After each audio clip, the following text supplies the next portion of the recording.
শেখ হাসিনা আমাদেরকে বলেছিল আমরা সাইবার সন্ত্রাসী, মনে নাই? শেখ হাসিনার সাইবার সন্ত্রাসী আমরা ছিলাম। এই বসুন্ধরার পত্রিকাগুলো এগুলো প্রচার করেছে। কেন প্রচার করেছে? আমরা শেখ হাসিনার বিরুদ্ধে কথা বলেছি, ওদের তক্তা উল্টিয়েছি। তো সুতরাং সাইবার জগতে আমাদের সাথে পাকনামো করবেন না আসিফ ভাইয়া, ঠিক আছে?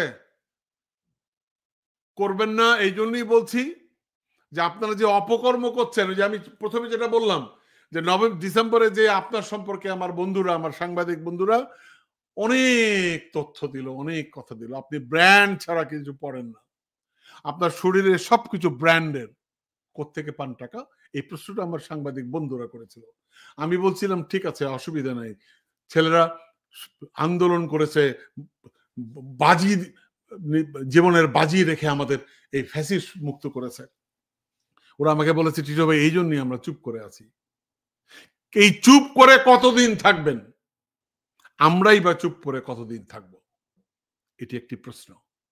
সুতরাং এই ইশরাককে নিয়ে যে ঘটনা ঘটেছে আমার কাছে মনে হয়েছে, এই জন্য আমি বলছি, আমি অঙ্কটা এভাবে করতে চাই, ইশরাকের সাথে আপনি যে খেলাটা খেলেছেন, এই খেলাটা যে আপনি খেলেছেন এটা আমি বিশ্বাস করিনি।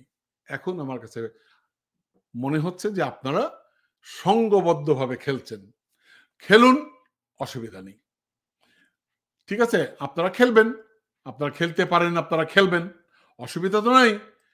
এবং কেউ যদি এই খেলাটা ধরে ফেলে এবং এই খেলাটা যদি পাবলিক করে দেয়, তখন কিন্তু আপনার কান্নাকাটি করবেন না, আমাদেরকে ফোন টোন করেন না, ঠিক আছে?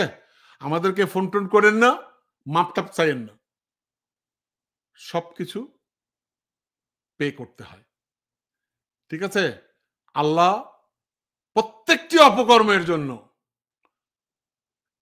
তার পরিণতি নির্ধারণ করে রাখে। এটাই পৃথিবীর নিয়ম। আপনি যেমন কর্ম করবেন ঠিক ফল তেমন পাবেন। তো দর্শক, এই ছিল আজকের আয়োজন।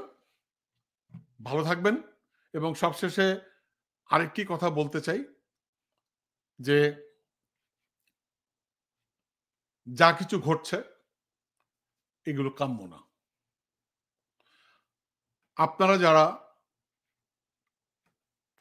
বাংলাদেশে রাজনীতি করেন তাদের প্রতি আমার অনুরোধ, আপনারা ঐক্যবদ্ধ হন। আপনারা মনে হচ্ছে যে এই স্বাধীনতা পেয়ে আপনারা পাগল হয়ে গেছেন, আপনারা একে গালি দিচ্ছেন, এর বিরুদ্ধাচারণ করছেন, ওর পিছনে লাগছেন, এর কে গুতাচ্ছেন, ওর কাপড় খুলছেন। ভাইটা বন্ধ করেন। এই আপনাকে একটা জিনিস বুঝতে হবে, সবকিছু যা কিছু করছেন এইগুলো ক্রেডিট চলে যাচ্ছে শেখ হাসিনার কাছে। এতটুকু বুঝার ক্ষমতা যদি আপনার না থাকে তাহলে বাংলাদেশে রাজনীতি করা আপনাদের উচিত না। সবশেষে বলবো, বিএনপির দায় এখানে অনেক বেশি। বিএনপি কি করছে কিছুই বুঝছি না। বিএনপিকে আরো সংবেদনশীল হওয়া উচিত, বিএনপিকে আরো মানে কি বলবো দায়িত্বশীল আচরণ করা উচিত। এবং পরিষ্কার করে বলতে চাই যে এই সরকার দেশকে কোথায় নিচ্ছে এ ব্যাপারে বিএনপির সুস্পষ্ট সিদ্ধান্ত আমরা জানতে চাই।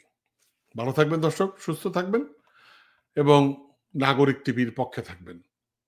সবার প্রতি শুভকামনা। আসসালামু আলাইকুম।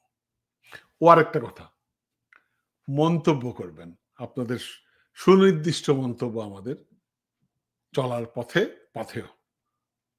আসসালামু আলাইকুম।